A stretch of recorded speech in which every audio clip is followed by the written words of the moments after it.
हम सबने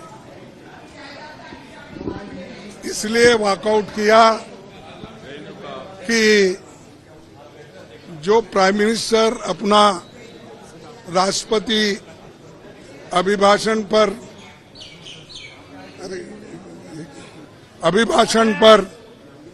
जो भाषण दे रहे थे, उन्होंने कुछ गलत बातें सदन को बताई,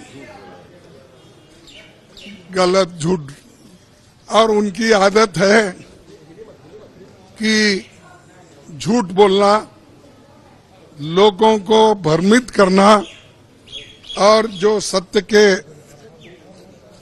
जो विरोध में बात करना, ये उनकी आदत है।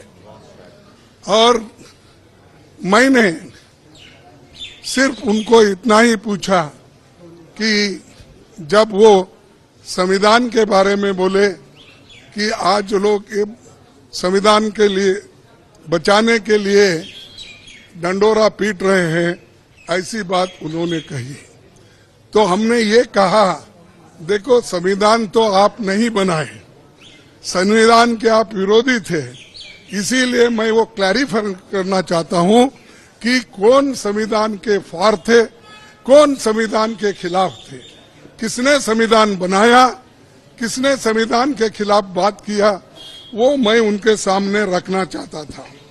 मैं ये रखना चाहता था कि उन्हीं के पेपर में आरएसएस के जो मुखपत्र है ऑर्गेनाइजर 30 नवंबर 1949 में अंक में संपादकीय में लिखा था, ये ऑर्गेनाइजर तो ऑथेंटिक पेपर है उनका, ये उनका ऑफिशियल पेपर है, उसमें ये लिखा गया था, भारत के इस नए संविधान की सबसे बुरी बात यह है कि इसमें भारतीय कुछ भी नहीं है, प्राचीन भारत के अद्भुत संवैधानिक विकास के बारे में इसमें कोई जिक्र ही नहीं है।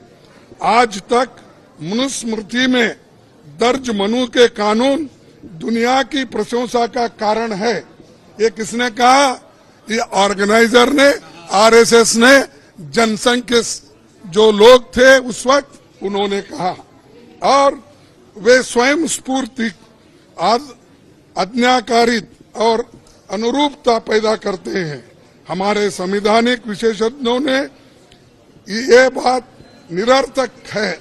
उन्होंने ये कहा कि यहाँ तक जो कॉन्स्टिट्यूंट असेंबली के मेंबर से किए हैं ये गलत है।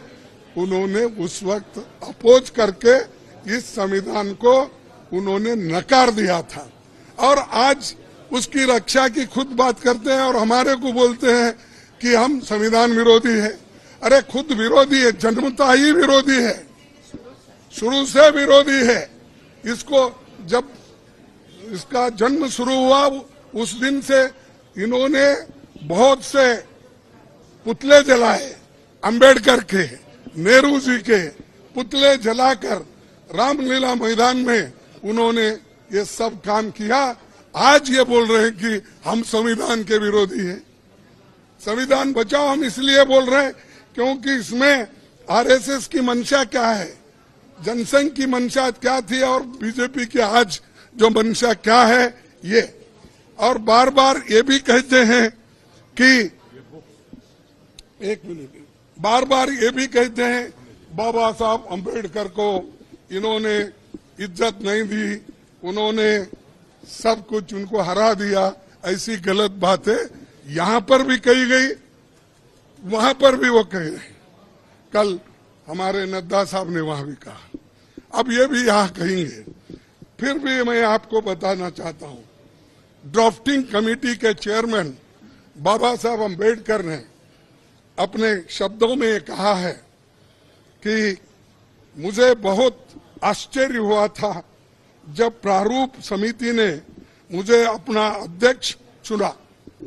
सुन रहे हैं आप? समिति में मुझसे बड़े, मुझसे बेहतर और मुझसे सक्षम लोग थे। ये कांग्रेस पार्टी के अनुशासन का ही कमाल है कि प्रारूप समिति संविधान सभा में संविधान को हर धारा और हर संशोधन के बारे में निश्चित जानकारी के साथ प्रस्तुत कर सकी। कौन करे? कांग्रेस वाले करे। और इसको बाबा साहब अम्बेडकर ने कहा और ये कहते हैं इन्होंने विरोध किया, उन्होंने ये किया, उनका अपमान किया।